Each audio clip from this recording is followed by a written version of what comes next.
আসসালামু আলাইকুম। এই কয়দিন ধরে থেমে, থেমে বৃষ্টি হচ্ছে। কখনো সকালে, কখনো বিকেলে, কখনো বা রাতে। তো এই বৃষ্টিটা থেমে, থেমে হওয়ার কারণে আমাদের কাজের অনেক ক্ষতি হয়ে যাচ্ছে। অর্থাৎ কাজ করতে পারছি না। ধান পেকে গেছে কিন্তু ধান কাটতে পারছি না। তারপরেও একটা খুশির বিষয়টা হচ্ছে যে বৃষ্টির পরপরই আমি যখন বের হলাম বাড়ি থেকে, তো বের হওয়ার পরে দেখলাম একটা অদ্ভুত বিষয়। সেটি হচ্ছে যে আমি বের হয়েছি, দেখা যাচ্ছে যে এই পরিবেশটা মোটামুটি অনেক বৃষ্টির পরে যে পরিবেশটা এটা কিন্তু অনেক চমৎকার দেখা যায়। আর এইটার পরে আমরা অনেক ভালো হয়ে যায়। তারপরে দিয়ে দেখলাম যে বৃষ্টির পানি কিন্তু অনেক হয়েছে।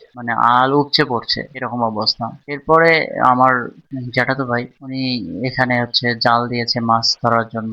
নতুন পানিতে নতুন মাছ। তো আসলে এটা অনেক আনন্দের। মাছ ধরাটা অনেক আনন্দের। আপনারা অনেকেই জানেন। মাছ ধরতে সবারই ভালো লাগে। তো এই নতুন করে নতুন পানিতে যখন বৃষ্টি পড়ে তখন আসলে মাছেরা প্রজনন করার জন্য বের হয়ে আসে। তো এই মাছগুলো বের হয়ে আসছে, সেখানে আবার জাল দেওয়া হয়েছে। তো জাল দেওয়ার কারণে মাছ ধরছে। আর এরপরে একটা যেটা আরকি বৃষ্টির দিনে যেটা আরকি খুব ভালো লাগে সেটা হচ্ছে যে বৃষ্টির দিনে যদি আমরা কিছু একটা ঝাল ঝাল জাতীয় কোনো কিছু খাই তাহলে সেটা ভালো লাগে। তো তারই পরিপ্রেক্ষিতে বাড়িতে আসলে মুড়ি মাখা হয়েছে। তো এটা মুড়ি মাখাটা করাতে অনেক ভালোই হয়েছে।